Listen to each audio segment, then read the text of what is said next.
Welcome to okay TV. నేను miss శ్రావ్య. మనందరికి కూడా తెలుసు, నిన్న మన్మోహన్ సింగ్ గారు కాలం చేయడం జరిగింది. మన మాజీ ప్రధాని 2004 నుండి 2014 సంవత్సరం వరకు ఆయన మన దేశానికి మాజీ ప్రధానిగా ఉన్నారు, ప్రధానమంత్రిగా ఉన్నారు. అండ్ ఇది మాత్రమే కాదు, ఆయన reserve bank of India governor గా పనిచేశారు.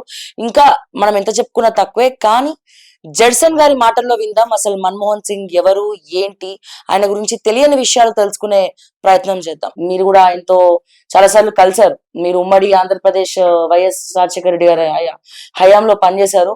సో చాలా సార్లు కూడా కలవడం జరిగింది. సో ఆయన మీరేం చెప్తారు మన్మోహన్ సింగ్ గారి గురించి? ఒకటి ఏంటంటే అందరు మామూలుగా చెప్తారు, కానీ అందరూ ఆయన మౌనం. నరేంద్ర మోడీ గారు మౌన మంత్రి, మౌన ప్రధానమంత్రి. ఆయన స్వరము విన్నోళ్ళకి చాలా గట్టిగా వినబడుతుంది. వినాలనుకున్న వాళ్ళకి, వినొద్దనుకున్న వినబడదు. ఆయన యుఎస్ఏతో న్యూక్లియర్ ఒప్పందం అనేది చాలా పెద్ద అచీవ్మెంట్.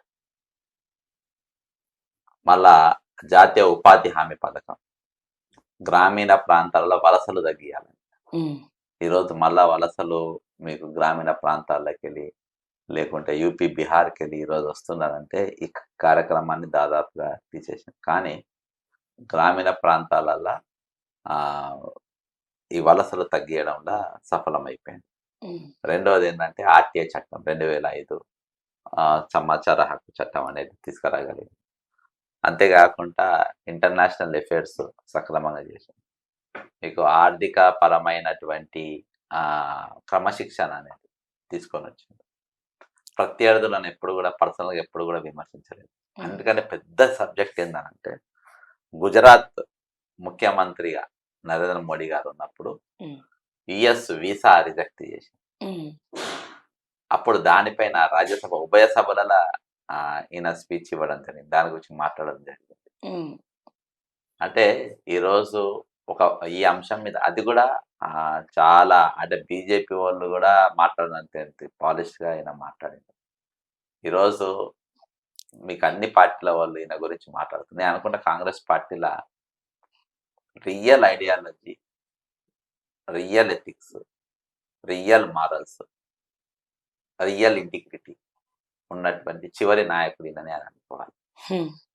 ఈయన ఆస్తి చూసినా, ఈయన పాస్తులు చూసినా, నీ వేరే ఎవరు ఎంత కనబడ్డా, నీకు పైనకి వెళ్ళకుండా పెట్టి కింది దాకా ఎవరు చూసినా కానీ అందరూ ఏదో ఒక దగ్గర ఆస్తులు కూడా పెట్టుకున్న వాళ్ళు, సంపాదించుకున్న వాళ్ళు అంతే. కానీ ఈయన మాత్రం ఏడ కూడా ఒక అక్రమంగా పలానా ఆస్తి అనేది ఎక్కలేదు. ముగ్గురు కోతులు ఉన్న ముగ్గురు కూడా ఏడ కూడా లైమ్ లైట్లకు రాకుండా వాళ్ళు ఉన్నారు. కాబట్టి ఈ తరంలో మాట్లాడుకుంటారు కదా, డబ్బు లేని రాజకీయం లేదు, డబ్బు లేదు చేయలేము. ఆయన ఒక 10 నిమిషాల పాటు నేను చెప్పగలిగే, నేను ఇంకా చాలా చెప్పగలుగుతాను, 10 నిమిషాల పాటు చెప్పగలిగే ఒక సమయాన్ని, ప్రతి మనిషి మాట్లాడే ఒక సమయాన్ని కేటాయించుకుని చూసినాం. అంతకు మించింది రాజకీయాలలో కానీ లైఫ్లో కానీ ఇంకేం ఉండదు. ఇవాళ ఆయన పోతుండే ఏం పట్టుకపోడు ఆయన పోయిన వాళ్ళు. ఈ సంవత్సరం దురదృష్టవశాత్తు ఇద్దరు మహానుభావులు చనిపోయినారు. ఇద్దరు ఎథిక్స్ ఉన్నోళ్ళు, ఇద్దరు దేశం మీద ప్రేమ ఉన్నోళ్ళు, ఇద్దరు నేను లాభాలు సాధించుకోవాలి, స్వార్థానికి బతకనోళ్ళు, ఇద్దరు సత్యదాకా సేవ చేసిన వాళ్ళే. ఒకటి టాటా, రతన్ టాటా, తర్వాత మన్మోహన్ సింగ్. నిజంగా దేశం ఒక రెండు ఈ సంవత్సరాంతరంలో ఒక ఇద్దరు దేశభక్తులను, 24 క్యారెట్స్ దేశభక్తులను మనం కోల్పోయాం. 1980s లోనే ఆయన reserve bank of India governor గా చేసినారంట. ఎస్, ఆయన అప్పుడు చేసిండు, మంచి ఎకానమిస్ట్ అని చెప్పి చాలా చేసిండ్రు. అంటే అవన్నీ రెగ్యులర్ గా వస్తున్నాయి కాబట్టి ఎవరు ఈయనని నేను చెప్తున్నా. ఆయన పిక్ చేసినోడు కూడా మహానుభావుడు. ఆయన పిక్ చేసింది ఎవరు లీడర్షిప్ లా? పివి నరసింహారావు. ఓకే, ఆయన పిక్ చేసింది పివి నరసింహారావు. అసలు ఆర్థిక ఇయ్యాల నా చేతిలో సెల్ ఫోన్ ఉన్న మీ చేతిలో గ్రామీణ only because of PV Narasimha Rao and Manmohan Singh. మళ్ళీ ఇంకొక ఆయన పిక్ చేసింది, అహుల్ వాలియా. ఓకే, ఎవరు సార్? అహుల్ వాలియా. ఓకే, ఆర్థిక ఇదిగొంటే తర్వాత చాలా మంది రంగరాజన్ అనుకుంటా, తమిళనాడు ఆయన. ఈ విధంగా వాళ్ళ సెలెక్షన్, వాళ్ళ ఇది అంటే ప్రతి దగ్గర ఆ దేశభక్తి ఉన్నోళ్ళు, లేకుంటే ఎథిక్స్ ఉన్నోళ్ళు, మారల్స్ ఉన్నోళ్ళు చాలా దగ్గర ఉన్నారు. కానీ పిక్ చేయడం కూడా ఇంపార్టెంట్. ఈరోజు పివి నరసింహారావు ఆయన పిక్ చేయకుంటే ఈరోజు లేదు. మీకు ఫ్లోరిడాలా 1998-90 ఆ పీరియడ్‌ల ఉమ్, ఈయన లోక్సభ ఎలక్షన్స్ ఓడిపోయిండు ఆ సమయంలో. ఉమ్, మళ్ళా రాజ్యసభకు చేసి సోనియా గాంధీ గారు ఎంబడి పెట్టి ఉమ్, ఫ్లోరిడా తీసుకుపోయింది. అక్కడ సెనేటర్స్ మీటింగ్‌కు తీసుకపోతే ఆడ సెనేటర్ల మీటింగ్‌ల ఇద్దరు హాజరైండ్రు.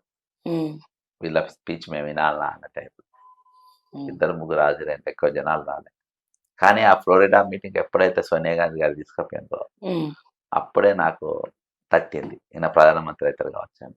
ఉమ్, ఎందుకంటే విదేశీ వనిత కానికి వీల్లేదా, ఆమె అయితే నేను గుండు చేసుకుంటా అని చెప్పేసి సుష్మా స్వరాజ్ గారు అన్నారు ఉమ్, స్టేట్మెంట్. పెద్ద ఎత్తున విదేశీ మహిళ అనే నినాదం చాలా పెద్ద ఎత్తున నడుస్తున్న సందర్భం. ముఖ్యంగా కాంగ్రెస్ పార్టీలో ఉన్నప్పుడు ముగ్గురు నాయకులు తారిక్ అన్వర్, శరద్ పవార్, పిఎస్ సంగ్మా, ఈ ముగ్గురు కూడా కాంగ్రెస్ పార్టీ పెద్ద లీడర్స్ వీళ్ళు. ఈ ముగ్గురు తిరుగుబాటు బావుట ఎగరేసిన సోనియా గాంధీ. ఉమ్, ఈ చర్చ జరుగుతున్న సమయంలో ఇది 2000 ఇయర్స్ అయింది. ఓకే. ఇది జరుగుతున్న సమయంలో ఈరోజు ఆ, దానికి చెక్ పెట్టడానికి తర్వాత సోనియా గాంధీ గారు అదే పివి నరసింహారావు సెలెక్ట్ చేసినటువంటి మనిషిని చేసింది. కాబట్టి ఈరోజు ఈయన లైఫ్లో 3 అద్భుతమైన సంఘటనలు. ఒకటి, ఈయన స్వయంగా ఒక క్రమశిక్షణతో పాటు దేశభక్తితో పాటు మీకు ఆర్థికంగా నా డ్యూటీనే సక్రమంగా చేయాలి అనేది ఒక తలపు పెట్టుకోవడం నంబర్ 1. ఇంకో సంఘటన ఏంటనంటే ఆయన పివి నరసింహారావు గారి కళ్ళల్లో పడడం. పివి నరసింహారావు పిక్ చేసినని నేనెందుకు పట్టుకోవాలని సోనియా గాంధీ గారు అనుకోకుండా ఆయన నిజాయితీని గుర్తించి ఆయన ప్రధానమంత్రి మరి తీసుకుపోవడం. తర్వాత డెవలప్ అనేది మీకు ఏదైనా అది జనరల్గా జరిగేది. కానీ ఈ 3 సంఘటనలు మాత్రం ఆయన లైఫ్లో జరిగినటువంటి ఒక ఇది. దానివల్ల ఈరోజు ఏంటంటే దేశం ఒక గర్వించదగ్గ నాయకుడిని ఈరోజు మనం అందించగలిగినాం. ఈ కాంగ్రెస్ పార్టీ అందించగలిగింది. కాబట్టి ఈరోజు ఏమున్నా కానీ దేశం ఒక మహానుభావుని వచ్చే రోజులలో మనం చెప్పుకోనికి ఇసొంటలు ఉంటారో ఉండరు. అవును. కాబట్టి ఒక మహానుభావుని నాకు తెలిసి ఇప్పుడున్నటువంటి పాలిటిక్స్ లో అటువంటి లీడర్స్ అసలు ఎక్కడ దొరకరు. లేరు అంత మంచి చదువుకున్న వాళ్ళు కూడా. లేరు అందరూ మీకు అసలు. అందరు వేల కోట్లు 100 కోట్లు సంపాదించారు. ఉమ్, మీరు ఖర్గే గారి కూడా చాలా ఆస్తిపరు, చాలా ఆస్తు సంపాదించారు. ఉమ్, మీరు ఇక చెప్పుకోనికి ఎవరు లేరు. ఇక ఉమ్. నాకు తెలిసి హీఈస్ ద లాస్ట్ పర్సన్ అనుకుంటున్నాను. Yes. అలాగే తెలంగాణ ఉద్యమం టైంలో కూడా ఆయనే ప్రధానమంత్రిగా ఉన్నారు. ఆ, సో అప్పుడు ఈ విభజన చట్టాలు కావచ్చు, తర్వాత ఆయన పీరియడ్లో జరిగింది. ఆయన పీరియడ్ లో జరిగింది. చాలా సార్లు ముఖ్యంగా కేసీఆర్ చాలా సార్లు టైం ఇచ్చిండు. అవును. చాలా సార్లు వాళ్ళ విన్నాడు. ఉమ్, అప్పుడు ఇంకా గొప్ప ఏంటంటే కాంగ్రెస్ పార్టీ తరఫున అది ఆయనకు అరుదైన అవకాశమే అనుకోవాలి.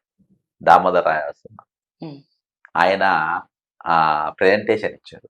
ఉమ్, 5 వాళ్ళు ఎవరెవరు ఉన్నారంటే, ఒకటి మన్మోహన్ సింగ్ గారు, ఉమ్, సోనియా గాంధీ గారు, ఉమ్, రాహుల్ గాంధీ గారు, గులాబ్ నబీ ఆజాద్, ఉమ్, నలుగురే అనుకుంటా. ఇంకొకరు ఎవరు ఉండే, ఉమ్, 4 అయితే ఉండే. ఈ నలుగురికి తెలంగాణ ఎందుకు ఇవ్వాలి, తెలంగాణ సంస్కృతి దాదాపు 1 అవర్ 1.5 అవర్ ప్రెజెంటేషన్ ఉమ్. దాంట్లో తెలంగాణ టర్న్ అయింది. టర్న్ అయింది. ఇవాళ ఆయన ఎక్కడో పడేసింది. కానీ ఉమ్, వాస్తవానికి తెలంగాణ వచ్చింది ఆ ప్రెజెంటేషన్.